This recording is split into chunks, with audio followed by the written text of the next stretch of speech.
Hello and welcome back. In this video, we're going to learn how to store or how to make a graph using the overall or the average of the tests.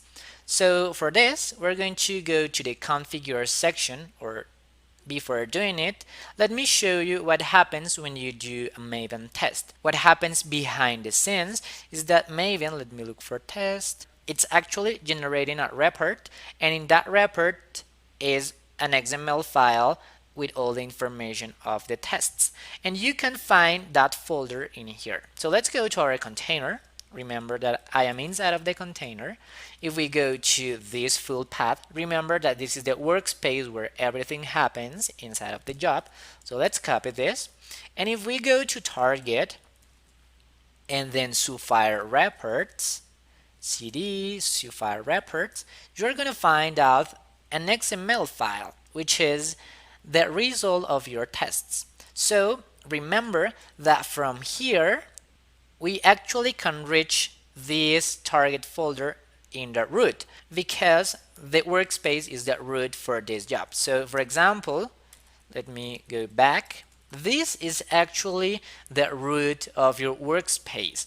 So Jenkins is actually taking this POM, and it means that you can do something like ls target File wrappers, and you do asterisk.xml, and you're going to find your file.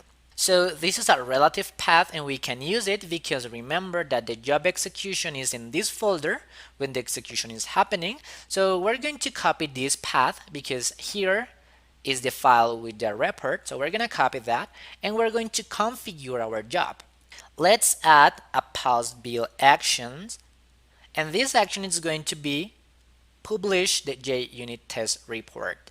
So we're going to click on this, and it's going to ask, okay, where is that report? So we're going to copy the folder and this, which means that this is the file that it's going to be used.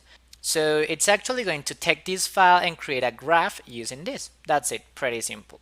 So now we're going to save this, and in order for the graph to appear in here, we need to do like 5 executions, something like that. So we have the execution number 9 in here. Let me do like 3 or 4 more, and probably a graph is going to appear here showing the behavior of the tests. Okay, I actually executed the job twice, as you can see here, 10 and 11, and now we have a test result trend, which is something like a graph that actually tells you how are your tests going. If you have errors, then it's going to appear here some things like errors and some red things, so that you can have an overall view of how your tests are behaving. So this is it for this video. You already know how to save or how to record the state of your test and display that information using a graph. I'll see you in the next lesson.